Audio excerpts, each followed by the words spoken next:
করছেন, সংসারটা আপনি চালাচ্ছেন। আর নরেন্দ্র মোদী কি করছে? মমতা ব্যানার্জি রাজ্যে রোজগার করছে, রাস্তা তৈরি করছে, চাল দিচ্ছে, ফ্রিতে চিকিৎসা দিচ্ছে, আলো করছে।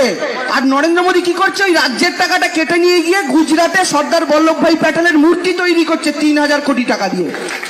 মানুষকে খেতে দেওয়ার ক্ষমতা নেই, কিল মারার গোসাই। আর বাজারে গিয়ে যান, বাজারে আলুর দাম, পেঁয়াজের দাম সব ঊর্ধ্বমুখী। চাষি দাম পায় না, আমাদের দাম দিয়ে কিনতে হচ্ছে। কার জন্য দাম বেড়েছে? মোদিজির জন্য। আপনাদের বাড়িতে গ্যাস সিলিন্ডার আছে না? যাদের বাড়িতে আছে, মোদিজি কি বলেছিল? গ্যাস সিলিন্ডারটা কিনবেন গোটা টাকা দিয়ে, ভর্তুকির টাকাটা ব্যাংকে পাঠিয়ে দেবো। আচ্ছা, কজনের ব্যাংকে কত টাকা ঢুকছে একবার বলুন তো? হ্যাঁ, এই তো কি ঢুকছে ওনারা বলে দিয়েছেন, কাঁচকলা। কারোর 12 টাকা, কারোর 15 টাকা, কারোর ঢুকছেই না। তার মানে নরেন্দ্র মোদী আমাদের কিভাবে মুরগি বানালো দেখুন। প্রথমে বললো ব্যাংক অ্যাকাউন্ট খোলো, জিরো ব্যালেন্স, কি নাম? জনধন যোজনা। আমরা সবাই ব্যাংক অ্যাকাউন্ট খুললাম, মনে মনে কি ভাবলাম? মোদিজি 15 লক্ষ টাকা বোধহয় দেবেন, যেটা দেওয়ার কথা বলেছিলেন, তো অ্যাকাউন্টটা তো খুললাম। এরপরে মোদিজি কি বললো? আপনাদের গ্যাসের ভর্তুকির টাকাটা ব্যাংকে পাঠিয়ে দেবো। আপনারা কি দেখলেন? আপনারা 500-600 টাকা ব্যাংকে রাখলেন, মোদিজি ওখান থেকে ব্যাংক থেকে ফাইন কেটে নিল, আপনার ভর্তুকির টাকাটা ঢোকানো বন্ধ করে দিল। আর 15 লক্ষ টাকার কথা বললে ওরা বলে আমরা তো আর এই কথা বলিনি। এইটা হয়ে গেছে বিজেপির পলিসি। আর তার উল্টো দিকে কি হয়েছে? নোটবন্দিতে লাইনে দাঁড়িয়েছিলেন না সবাই? সবাই দাঁড়িয়েছিলেন তো। মোদিজি কি বললো? যারা কোটিপতি পয়সাওয়ালা তারা সব ভিখিরি হয়ে যাবে, আর আপনারা যারা গরিব সবাই বড়লোক হয়ে যাবেন। আচ্ছা, আপনারা যারা গরিবেরা আছেন, মধ্যবিত্তরা আছেন, বড়লোক হয়ে গেছেন? কোটি কোটি টাকা রোজগার করছেন না, কিন্তু যে পয়সাওয়ালা লোক ছিল সে আরো পয়সাওয়ালা হয়েছে। আপনার রোজগার সেদিনও 5,000 ছিল, আজও 5,000 আছে, কিন্তু আপনাকে 15 টাকার আলুটা 35 টাকায় কিনতে হচ্ছে, আপনাকে পেঁয়াজটা দাম দিয়ে কিনতে হচ্ছে, আপনাকে গ্যাসটা বেশি দামে কিনতে হচ্ছে, আপনাকে মোবাইলের রিচার্জটা আগের থেকে বেশি দামে করতে হচ্ছে কিনা বলুন তো? কার জন্য? এবং শুধু তাই কেন, কেবিল লাইনের টাকাটাও তো বেড়ে গেছে। আগে কেবিল লাইন কত টাকায় কটা চ্যানেল পেতেন, আজকে কত টাকায় কটা পাচ্ছেন। এসবই মোদিজির কৃপা। আর তার উল্টো দিকে দাঁড়িয়ে আমাদের দিদি কাজ করছেন। এবার বিজেপি বলছে কি? বিজেপি বলছে আমাদের দিদিকে হারিয়ে দেব, হারিয়ে বিজেপি ক্ষমতায় আসবে। এখানে যে আমার মাইকের আওয়াজ যতদূর অব্দি যাচ্ছে, বিজেপি যে নেতারা আজকে আমি একটু জানতে চাই, এখানে আমরা সবাই জানি তৃণমূল কংগ্রেস যদি তৃতীয়বার জেতে তাহলে মুখ্যমন্ত্রী কে হবে? মমতা ব্যানার্জি। এটা বিজেপিও বলবে, সিপিএমও বলবে, তৃণমূলও বলবে, সবাই বলবে। আচ্ছা, আমি যদি বলি যদি বিজেপি জেতে ওদের মুখ্যমন্ত্রী কে হবে? দিলীপ ঘোষ হাত তুলে বলবে কেন আমি মুখ্যমন্ত্রী হব। যেই দিলীপ ঘোষ হাত তুলবে অমনি মুকুল রায় ব্যাটাকে সরিয়ে দিয়ে বলবে না না না আমি মুখ্যমন্ত্রী হব। যেই মুকুল রায় হাত তুলবে রাহুল সিনহা দুইটাকেই সরিয়ে দিয়ে বলবে না না না আমি মুখ্যমন্ত্রী হব। যে রাহুল সিনহা হাত তুলবে এমনি লকেট চ্যাটার্জি এসে বলবে না না আমি মুখ্যমন্ত্রী হব। এই লকেট চ্যাটার্জি হাত তুলবে, যেই তথাগত রায় এসে বলবে আমি মুখ্যমন্ত্রী হব। যে তথাগত রায় বলবে আমাদের এখনকার রাজ্যপাল ধনকর সাহেব এসে বলবে আমি মুখ্যমন্ত্রী হব। আবার ও যেই বলবে সে অগ্নিমিত্রা পাল এসে বলবে আমি মুখ্যমন্ত্রী হব। আবার অগ্নিমিত্রা পাল যখন বলবে কৈলাস বিজয়বর্গীয় এসে বলবে আমি মুখ্যমন্ত্রী হব। আর বাংলার মানুষ কোনায় দাঁড়িয়ে হাসতে হাসতে বলছে তোরা নিজেদের মধ্যে মুখ্যমন্ত্রী ঠিক কর, আমরা বাংলার মুখ্যমন্ত্রী ঠিক করে নিয়েছি মমতা ব্যানার্জি তৃতীয়বার। এইটা বিজেপির অবস্থা। 2019-এ বলেছিল আমাদের তো প্রধানমন্ত্রী মোদিজি, বিরোধীদের মুখকে। আর ঠিক আছে মোদিজি জিতে গেছে, বাবা তোমাদের আরো সর্বনাশ করো 5 বছর, মন খুলে মানুষের রক্ত চুষে খাও। কিন্তু আমাদের এখন আমরা প্রশ্ন করছি আমাদের মুখ্যমন্ত্রী মমতা ব্যানার্জি, তোমাদের মুখ্যমন্ত্রীকে। এই তো এখনকার অবস্থা। উত্তরপ্রদেশে দেখেছেন আমাদের একটা বোনকে কিভাবে ধর্ষণ করে খুন করেছে? সবাই খবরে দেখছেন তো। বোনটাকে ধর্ষণ করেছে, দলিত বোন আমাদের, বোনটাকে ধর্ষণ করেছে। ধর্ষণ শুধু এমনি এমনি নয়, বোনটার জিভ কেটে দিয়েছে 2 হাতখানা করে, মেরুদণ্ড ভেঙে দিয়েছে। ভেঙে বোনটা যখন ধর্ষণ করার পর মারা গেল, ওর দেহটা পর্যন্ত বাড়ির লোককে দেয়নি, বাড়ির সামনে গিয়ে কেরোসিন তেল দিয়ে পুড়িয়ে দিয়েছে। আর তারপরে বাড়ির লোকেরা যখন প্রতিবাদ করলো, বিরোধীদের ওখানে ঢুকতে দিল না, মিডিয়াকে ওখানে ঢুকতে দিল না। আর কি করলো জানেন? যে বোনের সাথেই অত্যাচার হয়েছে, যে বোনটা মারা গেছে, তার বাবা মা ভাই বোনকে দড়ি দিয়ে বেঁধে ঘরের মধ্যে আটকে রেখে দিল। আমি এইটা বলি, উত্তরপ্রদেশে বিজেপির সরকার, ওখানে আমাদের বোনকে জিভ কেটে মেরুদণ্ড ভেঙে ধর্ষণ করে হত্যা করা হয়। আর এটা মমতা ব্যানার্জির বাংলা, এখানে আমাদের বোনকে সবুজ সাথীর সাইকেল আর কন্যাশ্রীর টাকা দেওয়া হয়। এটাই হচ্ছে দুটো রাজ্যের মধ্যেকার তফাৎ। আপনাদের আপনাদের সিদ্ধান্ত নিতে হবে। আপনারা কি আপনাদের এই বাঁকুড়া, ঝাড়গ্রাম, পুরুলিয়া এই জঙ্গলমহল কি উত্তরপ্রদেশ হতে দেবেন? ভোট তো দিয়েছিলেন, দেখতে পান সুভাষ সরকারদের, সৌমিত্র খানদের? না, তাদের কাজ হচ্ছে সকালে উঠে মমতা ব্যানার্জিকে গালাগালি করা, তারপরে টিফিন খাওয়া, তারপরে চান করা, আবার দুপুর খাবার খেয়ে আবার মমতা ব্যানার্জিকে গালাগালি করা, তারপরে বিকেলবেলা চা খেয়ে আবার মমতা ব্যানার্জিকে গালাগালি করে ঘুমিয়ে পড়া। এই হচ্ছে তাদের কাজ। আর মমতা ব্যানার্জি কি 24 ঘন্টা নবান্নয় বসে বসে ভাবছে এই রাস্তাটা ভাঙা, এটা আমায় সারাতে হবে, ওই হাসপাতালে বেডটা কমে গেছে, ওই হাসপাতালে বাড়াতে হবে, ওই মেয়েটার কন্যাশ্রী ঢোকেনি, ওকে দিতে হবে। তাহলে আপনারা বলুন, আমাদের যে দিদি নবান্নের 14 তলায় বসে আছে তাকে সরিয়ে দিয়ে ওই গুজরাটি ভাই নরেন্দ্র মোদীকে কি আমরা ক্ষমতায় আনতে পারি এই বাংলার মাটিতে? না। আমি আপনাদের একটা গল্প বলি। একটা উপনির্বাচন হয়েছে কালিয়াগঞ্জে, খড়গপুরে, যেখানে তৃণমূল জিতেছে। ওই সিটটা বিজেপির সিট ছিল। এবার তৃণমূল জিতেছে কি করে, আমি আমার একটা অভিজ্ঞতা বলি। একটা লোক ছিল, ওই কাকুটা হচ্ছে সিপিএম থেকে বিজেপিতে যোগ দিয়েছে। আপনাদের এলাকাতেও দেখবেন যারা সিপিএম করতে এখন তারা বিজেপি করে, দেখছেন না? কি করে করে জানেন তো? এই আমাদের মা কাকিমারা ছাপার শাড়ি পরেন তো বাড়িতে, তা আমার মায়ের একটা লাল টুকটুকে ছাপার শাড়ি ছিল। মা দেখি একদিন বাথরুমে সার্ফ এক্সেল দিয়ে আছাড় মেরে মেরে কাচ্ছে। আমি বলছি, মা ব্যাপারটা কি? মা বলে, দেখ, লাল শাড়িটাকে আছাড় মেরে মেরে কাচ্ছি। বাংলার মানুষ যতবার তৃণমূলকে ভোট দিয়েছে সিপিএম এর লাল পতাকাটাকে আছাড় মেরে মেরে কেচেছে।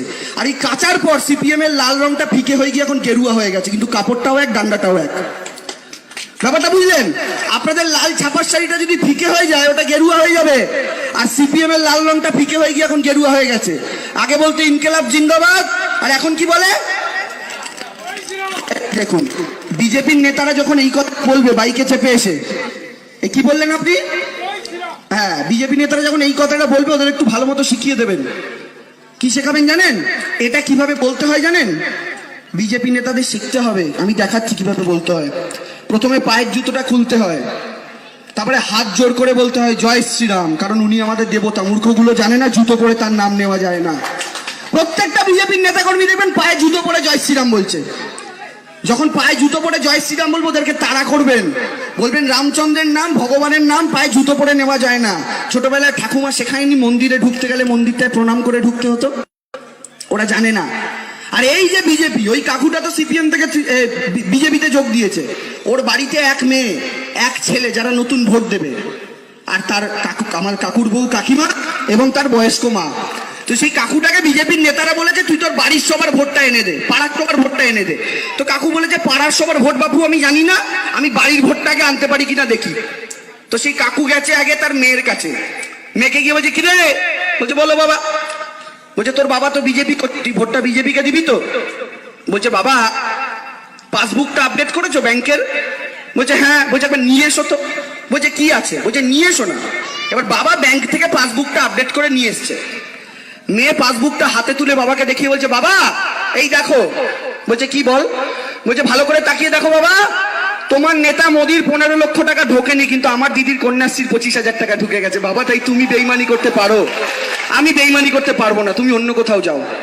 মেয়ে তো দেবে না ভোট, মেয়ে গেল, রইল বাকি 3, ছেলে, বউ আর মা। এবার গেছে ছেলের কাছে, বলছে শোন না। বলছে বলো বাবা। বলছে তোকে ভোটটা বিজেপিকে দিতে হবে। বলছে বাবা বামফ্রন্টের দয়ায় ভাঙাচোরা রাস্তার ওপর দিয়ে অন্ধকারে 1 ঘন্টা হেঁটে স্কুলে যেতাম রোদের মধ্যে, আবার অন্ধকারে 1 ঘন্টা হেঁটে বাড়ি ফিরতাম। আজকে দিদির করে দেওয়া ঝকঝকে সবুজ সাথীর সাইকেলটা নিয়ে 10 মিনিটে স্কুলে যাই, 10 মিনিটে বাড়ি আসি। ওই সাইকেলে তুমি সন্ধ্যেবেলা ঘুগনি বিক্রি করতে বেরো, আবার নির্লজ্জের মতো যখন বিজেপির মিছিল করো তখন সবুজ সাথীর সাইকেলে পদ্ম ফুলের পতাকা লাগিয়ে জয় শ্রীরাম বলে স্লোগান দিতে দিতে যাও। এই তুমি বেইমানি করতে পারো বাবা, আমি বেইমানি করতে পারবো না, তুমি অন্য কোথাও যাও। ছেলেও গেল, রইল বাকি 2, বৌদি আর মা, মানে তার স্ত্রী আর মা আর কি। এবার স্ত্রীর কাছে গেছে, স্ত্রী তখন হ্যালো হ্যালো হ্যালো, এবার ঠিক আছে। স্ত্রী তখন রান্নাঘরে রান্না করছে, পেছনে ওভেনের ওপরে গ্যাস ফুটছে টকবক করে, মানে ভাত ফুটছে টকবক করে, আর নিচে আমাদের কাকিমা বটিতে সবজি কাটছে, একদম ঘেমে নেই। আপনারা যেমন মায়ের কাকিমারা রান্না করেন ঘেমে যান, আমাদের এই কাকিমাও ঘেমে গেছে। তো দাদা রান্নাঘরে ঢুকে বলছে শোনো না তোমার সাথে একটু কথা আছে। বলছে বলো। বলছে তোমায় না ভোটটা বিজেপিকে দিতে হবে। যেই বিজেপি বলেছে কাকিমা সবজি টবজি রেখে বটি তুলে তাড়া করেছে। বলছে বিজেপি বলছো কেন? বলছে শোনো তোমায় ভোটটা এবার বিজেপিকে সত্যি সত্যি দিতে হবে। এবার কাকিমা আলু তুলে বলছে এটা দেখছো, বলে হ্যাঁ, বলি আলুটার দাম বাড়িয়েছে তোমার নেতা মোদি, রেখেছে। এবার পেঁয়াজ তুলে বলছে এটা দেখছো, বলে হ্যাঁ, বলে এটার দাম বাড়িয়েছে তোমার নেতা মোদি, রেখেছে। এবার কাঁচা লঙ্কা তুলে বলছে এটা দেখছো, বলে হ্যাঁ, বলে এটারও দাম বাড়িয়েছে তোমার নেতা মোদি, রেখে এবার পেছনে গ্যাস সিলিন্ডারটা দেখিয়ে বলছে গ্যাস সিলিন্ডারটা দেখেছো, বলে হ্যাঁ, বলে গ্যাস সিলিন্ডারটারও দাম বাড়িয়েছে তোমার নেতা মোদি, আর ব্যাংকে ভর্তুকি পাঠানো বন্ধ করে দিয়েছে তোমার নেতা মোদি। এবার ওর ওপরে ওভেনের হাঁড়িটা দেখিয়েছে, বলছে হাঁড়িটা দেখছো, বলে হ্যাঁ, বলে নির্লজ্জ গো, শুনে রাখো ওই হাঁড়িতে ফোটা ভাতটা 2 টাকার চালটা দিয়েছে আমার দিদি, যেটা খেয়ে আবার ওর নামে বিরোধিতা করতে যাবে। তাই তুমি বেইমানি করতে পারো, আমি বেইমানি করতে পারবো না গো, তুমি অন্য কোথাও যাও। 3টে গেল, মেয়ে দেবে না, ছেলে দেবে না, বউও দেবে না, এখন বাকি রইলো বুড়ি মা। সেই মা অসুস্থ হয়ে হাসপাতালে ভর্তি ছিলেন মাসখানেক আগে, এখন কিছুটা সুস্থ কিন্তু বিছানায় শয্যাশায়ী। তো সেই দাদা গেছে, বলছে ও মা শোনো না, তোমার সাথে একটু কথা আছে। বলছে হ্যাঁ বল, শুনছি। বলছে মা তোমাকে না এবার ভোটটা পদ্ম ফুলে মারতে হবে। আর পদ্ম ফুল শুনে ওই বুড়ি মা সোজা হয়ে বসে ছেলেকে কানের নিচে এক থাপ্পড়, ছেলের কান হয়ে গেছে লাল। ছেলে আয়নার সামনে গিয়ে দেখছে কানের রংটা আগের পার্টি সিপিএম এর পতাকার মতো হয়ে গেছে, লাল টকটক করছে। বলছে মা মারলে কেন? বলছে ওরে বেঈমান, গত মাসে যখন হাসপাতালে ভর্তি হলাম, ডাক্তার প্রেসক্রিপশন দেখালো, ওষুধের দাম দেখে বললি মা গো এত দামি ওষুধ তোমায় খাওয়াতে পারবো না মা, তোমায় মনে হয় বাঁচাতে পারবো না। ভুলে গেছিস মমতার তৈরি নতুন সুপার স্পেশালিটি হাসপাতালটা ছিল বলে তোর মা জ্যান্ত খাটের ওপরে বসে আছে, না হলে দেওয়ালে ছবি হয়ে ঝুলতো। তাই তুই বেঈমানি করতে পারিস, আমি বেঈমানি করতে পারবো না। তাহলে ছেলে গেল, মেয়ে গেল, বউ গেল, মাও গেল। এখন ছেলে একা, নিজের ভোটটা তো নিজে দেবে। এবার ভোটের দিন ভোট দিতে যাচ্ছে, রাস্তার উপর দিয়ে ভোট ফোট দিয়ে বাড়ি ফিরেছে। এবার বাড়ি ফেরার পর দেখছে বউ, মেয়ে, মা, ছেলে সব দাঁড়িয়ে আছে গেটের কাছে। মা বলছে তোরে আমি ঢুকতে দিব না। বলছে কেন মা? বলছে তুই মমতার সাথে বেঈমানি করে এসেছিস। ছেলের সাথে সাথে বসে পড়েছে, বসে মায়ের পা ধরে বলছে মা বিশ্বাস করো মা, ইভিএম মেশিনের সামনে মানে ভোটের মেশিনের সামনে গিয়ে 2 মিনিট দাঁড়িয়েছিলাম। যতবার পাকিস্তান, মুসলমান, হিন্দুস্তান, জয় শ্রীরাম মনে পড়েছে, ততবার পদ্ম ফুলের কাছে আঙুলটা নিয়ে গেছি। কিন্তু শেষে যখন তোমাদের 4 জনের হাসি মুখটা মনে পড়েছে মা, আমিও জোড়া ফুল টিপে দিয়ে চলে এসেছি। আমিও বেঈমানি করতে পারিনি, আমার দ্বারাও বেঈমানি করা সম্ভব হয়নি। এটা প্রত্যেকটা পরিবারের গল্প, কারণ মমতা বন্দ্যোপাধ্যায়ের উন্নয়ন প্রত্যেকটা পরিবারকে স্পষ্ট করেছে। আজকে মমতা বন্দ্যোপাধ্যায়কে হারানো মানে আমাদের নিজেদের একটা দিদিকে ক্ষমতার অলিন্দ থেকে সরিয়ে দেওয়া। সেটা যদি আপনারা করেন বা সেটা যদি আমরা কখনো করার কথা ভাবি, এই বাংলার আকাশে কিন্তু অমাবস্যা নেমে আসবে, গ্রহণ নেমে আসবে। সেটা আমরা কেউই কখনো করব না। এটা কালিয়াগঞ্জের মানুষ, খড়গপুরের মানুষ বুঝিয়ে দিয়েছে। খড়গপুর দিলীপ ঘোষের আসন, যে দিলীপ ঘোষ বলে গরুর দুধে সোনা আছে, হ্যাঁ শুনেছেন না, এ নাকি মুখ্যমন্ত্রী হবে। আমি তো দিলীপ ঘোষ বলার পর থেকে মাকে বলছি মা 1 গ্লাস করে দুধ দিতে রাত্রিবেলা, এবার 2 গ্লাস করে দাও, দেখি যদি একটু সোনা টোনা গলায় আটকায় বার করে নিয়ে বেঁচে দেবো, পয়সা করি পাবো। এই দিলীপ বাবু এ আবার বিজেপির মুখ্যমন্ত্রী পদপ্রার্থী, বলে গরুর দুধে সোনা। সেই দিলীপ বাবু কি বলছেন, খড়গপুর উনি বিধায়ক ছিলেন, উনি ছেড়ে লোকসভায় গেছেন আপনাদের পাশেই, মেদিনীপুর লোকসভার সাংসদ দিলীপ ঘোষ, এখান থেকে একটুখানি। সেই দিলীপ ঘোষ বাবু ছেড়ে যাওয়া আসনটা তৃণমূল কংগ্রেস কোনোদিন জেতেনি, ওটা বিশ্বাস করুন কোনোদিন জেতেনি। কিন্তু এই লোকসভা ভোটের পরে ওখানে ভোট হলো, তৃণমূল কংগ্রেস 20,000 ভোটে জিতলো, যেখানে 48,000 ভোটে পিছিয়ে ছিল। কেন বলুন তো? কারণ বিজেপির চরিত্রটা মানুষ বুঝে গেছে। আজকে দিল্লিতে সব কিছু বেচে দিচ্ছে, সমস্ত কিছু বেচে দিচ্ছে। কালকে আপনাদের কি বলবে, কদিন আগে বলেছিল না এনআরসি হবে, মনে আছে? এনআরসি কেউ ভোলেননি তো? মোদিজি 2014 সালে ক্ষমতায় আসার পর থেকে আমাদের লাইনে দাঁড় করিয়ে হাফ মেরে দিয়েছে, হাফ খুন করে দিয়েছে। প্রথমে নোটবন্দির লাইনে দাঁড়ালেন সবাই, কিছু লাভ হলো না। এরপরে মোদিজি ভাবলো বহুদিন জনতাকে লাইনে দাঁড় করানো হয় না, আবার একটু করাও দেখি কি করা যায়। এবার আধারের সাথে প্যান কার্ড লিঙ্ক হয়েছিল না, প্যানের সাথে ভোটার, হাতির মাথার সাথে ছাতার মাথা, গুষ্টির মাথার সাথে ছাগলের মাথা, আবার লাইনে দাঁড়িয়েছিলেন সবাই লিঙ্ক করার জন্য, কিছু পেয়েছেন? হয়নি। আবার মোদিজি ভাবলো বহুদিন জনগণকে লাইনে দাঁড় করানো হয় না, আমার না খুব কষ্ট হচ্ছে, আবার একটু লাইনে দাঁড় করানো যাক। কি করবে? এবার বলছে এনআরসি হবে, তুমি তোমার ঠাকুরদার দাদুর ঠাকুরদার কাগজ খোঁজার জন্য আবার বিডিও অফিসের বাইরে লাইন দাও। আমরা লাইনে দাঁড়িয়ে দাঁড়িয়ে মরবো, আর মোদিজি প্লেনে করে কালে আমেরিকা যাবে, পরশুদিন রাশিয়া গিয়ে কফি খাবে। এটা হতে পারে? এভাবে চলতে পারে একটা দেশ চালনা? এইভাবে আমাদের ওপর রোজ কেন্দ্রীয় সরকারের অত্যাচার চলছে। আর তার উপরে আপনাদের কি বোঝাবে? ভোটের আগে এসে আপনাদের হিন্দু মুসলিম বলবে। আচ্ছা, হিন্দু মুসলিম বলে ওদের লাভটা কি হয় জানেন? আপনাদের একটা উদাহরণ দিই। আমি এখন স্টেজে দাঁড়িয়ে আছি, আপনারা সবাই আমার দিকে তাকিয়ে আছেন। আমি যদি এখন টেবিলটা তুলে নিয়ে ভাই বাঁশগুলো খুলে নিয়ে চুরি করে ভাবি গাড়ির ওপর রেখে চলে যাব, আপনারা তো আমায় ধরে ফেলবেন। কিন্তু মোদিজি ভাবলে একটা বুদ্ধি করা যাক। কি বুদ্ধি আপনাদের দেখাই। ভাবুন, এই মাঝখান থেকে আমি একটা দড়ি ফেলে দিলাম, সোজা সুজি একদম শেষ মাথা অব্দি যে দাদারা দাঁড়িয়ে আছেন ওই অব্দি একটা দড়ি। এদিকে এক অংশ হয়ে গেলেন, এদিকে এক অংশ হয়ে গেলেন, যেহেতু মাঝখান থেকে দড়ি ফেলে দিলাম। ভাবুন, এইটার নাম হচ্ছে এ টিম, এটার নাম হচ্ছে বি টিম। এবার আমি আপনাদের কাছে এদের নামে বাজে কথা বললাম, আর আপনাদের কাছে এদের নামে বাজে কথা বললাম। এ টিমের কাছে বি টিমের নামে, বি টিমের কাছে এ টিমের নামে। আপনারা কি করবেন? আপনার দুটোর দল ঝগড়া শুরু করে দেবেন। করবেন তো? কারণ আপনার কানে ওর নামে বিষ ঢেলেছি, ওর কানে আপনার নামে বিষ ঢেলেছি। এবার এই যে আপনারা ঝগড়া যখন করবেন, তখন আমি কি করব জানেন? তখন আমি আস্তে করে টেবিলটা আমার গাড়িতে তুলবো, বাঁশটা খুলে আমার গাড়িতে তুলবো, বক্সটা খুলে আমার গাড়িতে তুলে গাড়িটা স্টার্ট দিয়ে ছুমন্তার। আপনারা আমায় দেখতে পাবেন না। যখন ঝগড়া থামিয়ে স্টেজের দিকে তাকাবেন, দেখবেন স্টেজটা খালি। কি হয়েছে? দেবাংশু তো এসেছিল, স্টেজ থেকে সব ঝেড়ে দিয়ে চলে গেছে। তা আপনারা কেন দেখতে পাননি? না, আমরা তো নিজেদের মধ্যে ঝগড়া করছিলাম, তাই দেখতে পাইনি। নরেন্দ্র মোদী হিন্দু মুসলমানের মধ্যে ঝগড়া বাঁধিয়ে দেশটা ফাঁকা করে দেওয়ার প্ল্যান করছেন। আপনাদেরকে কিন্তু এটা রুখতে হবে। ঝগড়া না করে স্টেজের দিকে তাকিয়ে থাকতে হবে, দিল্লির দিকে তাকিয়ে থাকতে হবে। না হলে আলু 100 টাকায় কিনতে হবে, পেঁয়াজ 500 টাকায় কিনতে হবে, আর কাঁচা লঙ্কা কেনার জন্য সোনার দোকানে যেতে হবে। এই দিন আসছে, আপনারা নিজেদের মধ্যে সংঘবদ্ধ হন। আর এটা ভাবুন, এই ভারতী ঘোষ বিজেপির ঘাটালে, যেখানে আমাদের দেব প্রার্থী হয়েছিল, দেব, ওখানে ভারতী ঘোষ প্রার্থী হয়েছিল। আমাদের তৃণমূলের একজন কর্মীকে হুমকি দিয়ে কি বলেছিল জানেন?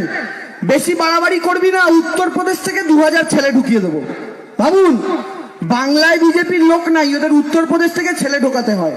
তা আমি বিজেপির বন্ধুদের বলতে চাই, উত্তরপ্রদেশ থেকে কি এই ছেলে ঢোকাবে যে উত্তরপ্রদেশের ছেলেরা আমাদের বোনকে মেরুদণ্ড ভেঙে খুন করে ধর্ষণ করে হত্যা করছে? তুমি যদি ওদের ভাবো বাংলায় ঢোকাবে, আমার এই জঙ্গলমহল, বাঁকুড়া, পুরুলিয়া, ঝাড়গ্রামের মা বোনেরা কিন্তু বটি আর মুড়ো ঝাঁটা নিয়ে তৈরি থাকবে ওদেরকে আবার ভাগিয়ে দেওয়ার জন্য।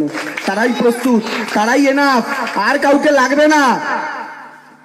আজকে মমতা বন্দ্যোপাধ্যায় আসার পর আপনাদের এখানে কি কাজ হয়েছে এটা আমাদের বলার দরকার নেই। মঞ্চে যারা আছে তাদের চেয়ে খুব ভালো আমি যদি একজন কাকিমার হাতে মাইক তুলে দিই, তিনি বলে দিতে পারবেন দিদি আমাদের এইটা দিয়েছে, ওইটা দিয়েছে। আমাদের বলার দরকারই পড়ে না। কিন্তু আমাদের লড়াইটা কেন করতে হচ্ছে জানেন? লড়াইটা এই কারণেই করতে হচ্ছে যে বিজেপি দলটা যদি বাংলায় মাটি শক্ত করে, তাহলে এই বাংলাটাকে উত্তরপ্রদেশ, বিহার, গুজরাট বানিয়ে দেবে। আর সেটা যদি হয়, তাহলে আমাকে আপনাকে দেশান্তরী হতে হবে। এই বাংলার মাটিতে আমার আপনার আর কোনো জায়গা থাকবে না। এই যে আপনাদের পাশে ঝাড়খণ্ড, আদিবাসীদের নিয়ে খুব কথা বলেছিল বিজেপি, কিন্তু ঝাড়খণ্ডে দেখুন আদিবাসীরা একদম বিজেপিকে হারিয়ে ভূত করে দিয়েছে। কেন জানেন? ওখানেও যা প্রতিশ্রুতি দিয়েছিল তার 100% রাখতে তো পারেনি, উল্টে আদিবাসীদের থেকে ওদের জঙ্গলটা কেড়ে নিয়েছে। এখানেও বিজেপি সেই ফর্মুলা করছে। পুরুলিয়া, বাঁকুড়া থেকে শুরু করে ঝাড়গ্রাম, ওই একই কাজ ওরা করতে চাইছে। আর এই জায়গায় দাঁড়িয়ে কি জঙ্গলমহল থেকে দার্জিলিং, আজকে আপনাদের এখানে কতটা শান্তি আপনারা জানেন। কিন্তু দেখুন, ব্যারাকপুরে বিজেপি জিতলো, ভাটপাড়ার নাম শুনেছেন?